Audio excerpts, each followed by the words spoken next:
Vítejte. Mám tady před sebou jedno docela zásadní číslo. Povídejte. Podle jedné prognózy se do roku 2030 promění každé 5. pracovní místo na světě. Každé 5. To je obrovské číslo. Přesně. To není žádná drobná úprava, to je prostě tektonický posun. A pro firmy to znamená v zásadě jediné. Buď se přizpůsobí, nebo nepřežijí. Ano, buď se naučí své lidi efektivně rozvíjet a adaptovat, nebo prostě zmizí. Jenže jak to dělat, že? No právě.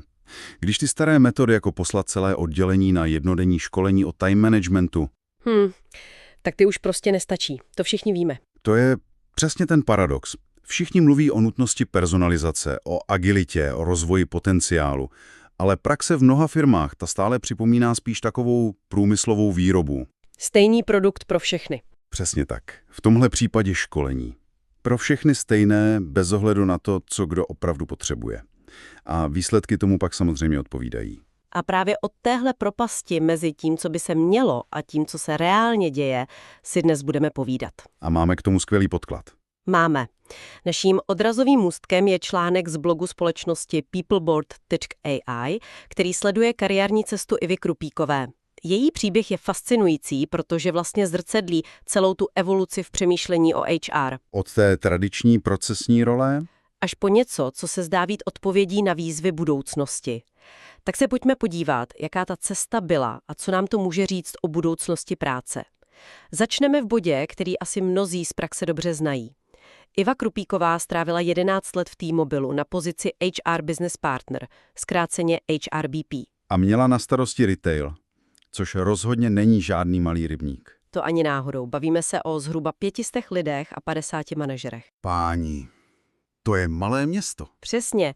A v takovém měřítku se ta role HRBP stává hlavně rolí systémového architekta a řekněme krizového manažera. Jasně. Musíte zajistit, aby fungovaly procesy, nábor, hodnocení, odměňování, odchody. A do toho ještě řešíte nečekané problémy. Ten článek to popisuje velmi barvitě. Komunikace s managementem, výběrová řízení, organizační změny a, jak sama Iva říká, hašení průšvihů. Klasika. Píše se tam, že už tehdy měla velkou vášeň pro rozvoj lidí, ale sama přiznává, že v téhle roli to byl jen, cituji, jeden dílek skládačky. Důležitý dílek, ale v té záplavě každodenní operativy rozhodně ne ten hlavní. Přesně. A to je, myslím, klíčový postřeh. Není to o tom, že by HR business partneři nechtěli lidi rozvíjet. Vůbec ne. Většina z nich kvůli tomu tu práci šla dělat. Problém je, že ten systém a ten objem práce je tlačí k řešením, která jsou efektivní pro systém, ne nutně pro jednotlivce. Iva to tam říká naprosto přesně, že jo? Ano, cituji, v tom velkém objemu je nutné jet přes plošná řešení. Tím je řečeno vše. Takže i když máte tu nejlepší vůli, ten nejlepší úmysl se někomu věnovat, nakonec stejně skončíte u toho, že pro 50 manažerů připravíte jedno školení na vedení lidí. Protože navíc prostě není čas ani kapacita. A to školení je pak samozřejmě takový průměr pro všechny. Nejen průměr, ale hlavně je to něco, co je snadno měřitelné a obhajitelné před vedením. Plošné školení se jednoduše vykáže v reportu. Aha, jasně. Proškolili jsme 50 manažerů, stálo to tolik a tolik, úkol splněn. Ale ta hluboká individuální práce s jedním manažerem, která může mít pro firmu 100násobný dopad, ta se v Excelové tabulce ukazuje mnohem hůř. Přesně. Takže k řešením na míru se přistupuje jen u úzké skupiny talentů, nebo když už je problém tak velký, že se nedá ignorovat, ale jako standard to prostě fungovat nemůže. Rozumím. Takže máme první etapu. HRBP, součást velkého systému, kde je rozvoj důležitý, ale nutně podřízený efektivitě a plošným řešením. To zní jako recept na jistou profesní frustraci. A zdá se, že přesně ta vedla Ivu k dalšímu kroku. Ano. Absolvovala koučovací výcvik a rozhodla se pro skok na volnou nohu jako specialistka na rozvoj. Což je velmi logický a častý posun. Když v systému nemůžete dělat to, v čem vidíte největší smysl, tak z něj vystoupíte a zkusíte to dělat po svém. A najednou se mohla plně soustředit na to, co jí skutečně naplňovalo. A s tím přišla i radikální změna přístupu. Z plošní řešení přešla na absolutní personalizaci.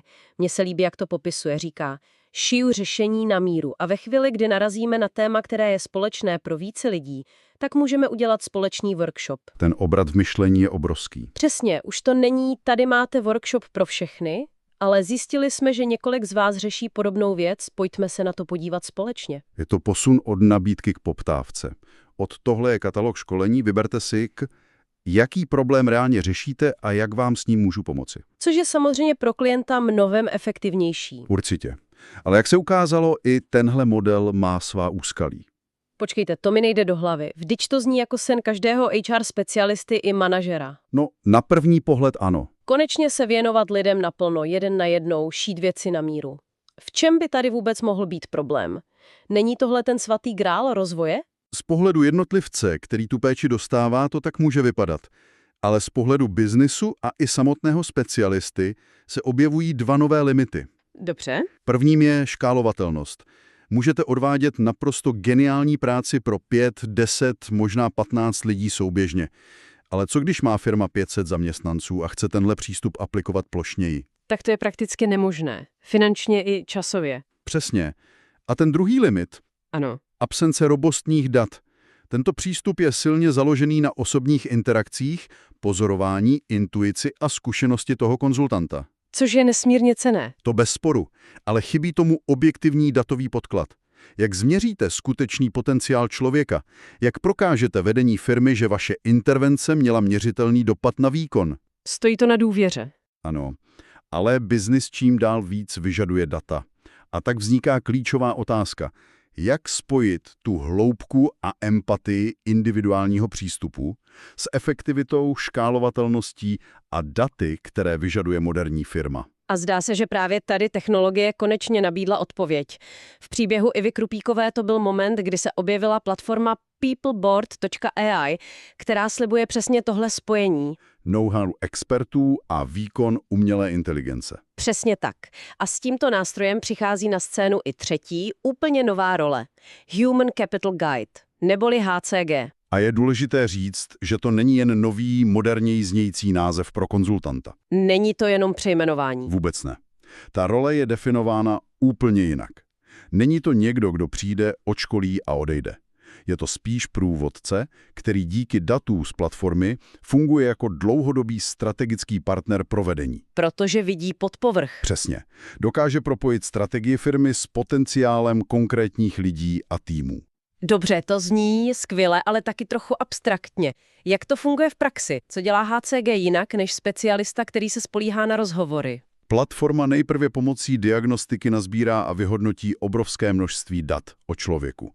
O jeho talentu, motivaci, potenciálu, ale i o rizikových faktorech. A AI v tom hledá vzorce. Vzorce, které by člověk hledal týdny, pokud by je vůbec dokázal odhalit.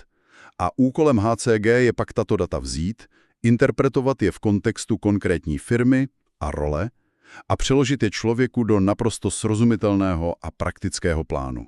V tom článku se píše, že HCG dokáže propsat výsledky diagnostiky do konkrétních činností člověka. Ano.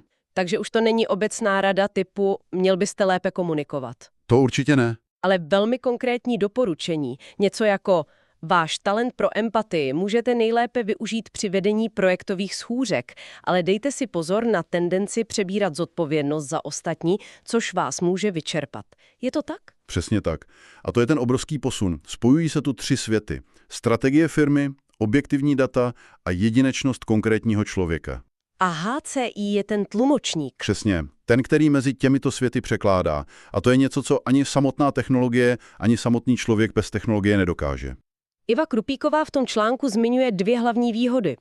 První je časová úspora. Platforma za ní udělá spoustu té mravenčí analytické práce. A ta druhá z toho logicky vyplývá. Ano, je to větší prostor pro hloubku a individualizaci. Může se věnovat tomu, co stroje neumí. Lidskému kontaktu, koučování, pochopení nuancí. A to je naprosto klíčové. Technologie zde nebere práci, ale naopak umožňuje dělat tu nejdůležitější lidskou část práce lépe a efektivněji. Pro ten rozdíl použila přirovnání, které mi přijde opravdu trefné. Ano.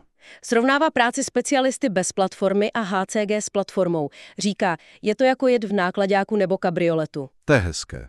I náklařákem můžete dojet do cíle, ale trvá to dlouho a cesta je nekomfortní. Kabrioletem značky Peopleboard můžete být v cíli za třetinu času. To je briliantní metafora, protože perfektně vystihuje nejen rozdíl v efektivitě, ale i v kvalitě toho procesu. Cíl je stejný – rozvinout potenciál. Ale ta cesta k němu Je nesrovnatelně rychlejší, přesnější a pro všechny zúčastněné i příjemnější.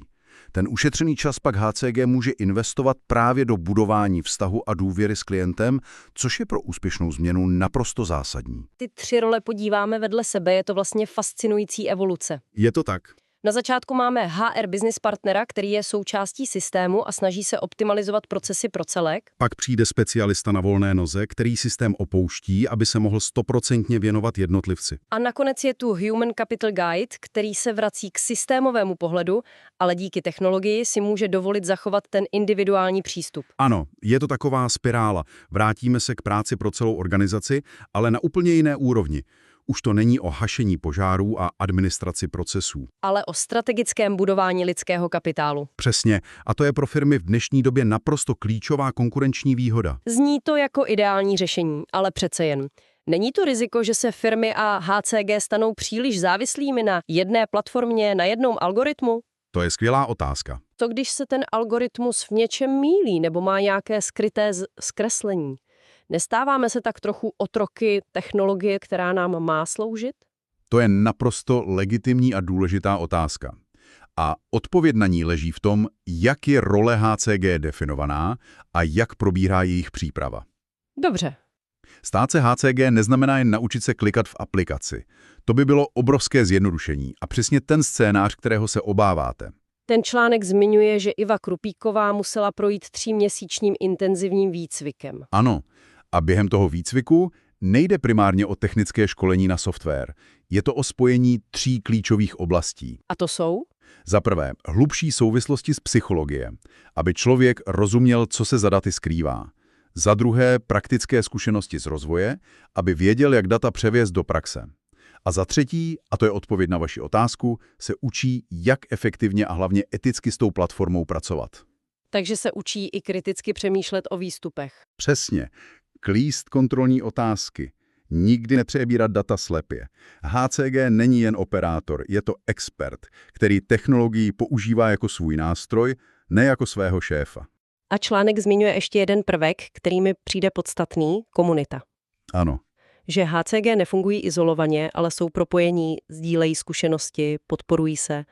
To musí být v takto nové oblasti nesmírně cenné. Absolutně. Vytváří to prostor pro neustálé učení a kalibraci. Když narazíte na složitý případ, můžete ho konzultovat s kolegy. Sdílí se osvědčené postupy i slepé uličky. Tím se minimalizuje riziko chyb. A celý obor se neustále kultivuje. Iva to ve článku popisuje jako vystřelenou raketu znalostí, což mluví za vše. Přesto mě napadá, je tenhle model opravdu pro každou firmu, co třeba menší startup s 20 lidmi, který si nemůže dovolit drahou platformu a certifikaci. To je skvělá námitka. Je pravda, že zavedení takového systému představuje počáteční investici, ale je potřeba se na to dívat z pohledu návratnosti. Co to firmě přinese? Přesně. Kolik stojí firmu špatný nábor? Kolik stojí odchod klíčového člověka kvůli špatnému vedení? Kolik stojí ztráta produktivity? To jsou obrovské náklady. Tento přístup se snaží těmto nákladům předcházet. A co ty menší firmy? Postupně se objevují i odlehčenější verze. Ale hlavně, i když si firma nemůže dovolit plnou platformu, může si osvojit tu myšlenku, přestat s plošnými řešeními a začít se víc ptát, víc naslouchat a hledat alespoň malé nízkonákladové cesty k personalizaci. Ten princip je univerzální. Celý ten příběh vlastně krásně uzavírá jedna myšlenka Ivy Krupíkové na konci článku. A to? Říká, že kdyby měla jako HR business partner v korporátu k ruce nástroj jako Peopleboard DEI, věří, že by i v té velké struktuře měla mnohem větší prostor pro individualizaci. A to je silné poselství. Přesně. Nejde o to zrušit stávající role, ale dát jim nástroje, které jim umožní dělat jejich práci lépe a s větším dopadem. Přesně tak. Technologie zde neslouží k nahrazení člověka, ale k jeho posílení. Automatizuje to, co je repetitivní a analyticky náročné a uvolňuje tak lidskou kapacitu pro to, v čem jsme nenahraditelní. V empatii, kreativitě, strategické myšlení. A budování skutečných lidských vztahů. Takže, když se ohlédneme za tou cestou, kterou jsme dnes prošli, je to příběh o posunu. Od reaktivní procesní role HR přes úzce specializovanou, ale omezeně škálovatelnou péči až k proaktivní, daty podložené a skutečně strategické roli. Jak se snaha o individuální přístup konečně potkala s nástrojem, který ji umožňuje realizovat v praxi. Efektivně a ve velkém. A to je, myslím, skvělý závěr.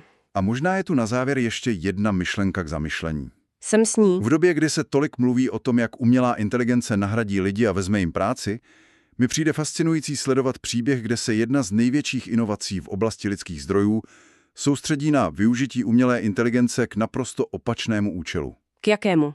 K tomu, abychom lépe porozuměli, ocenili a rozvíjeli právě to, co je v nás nejvíc lidské.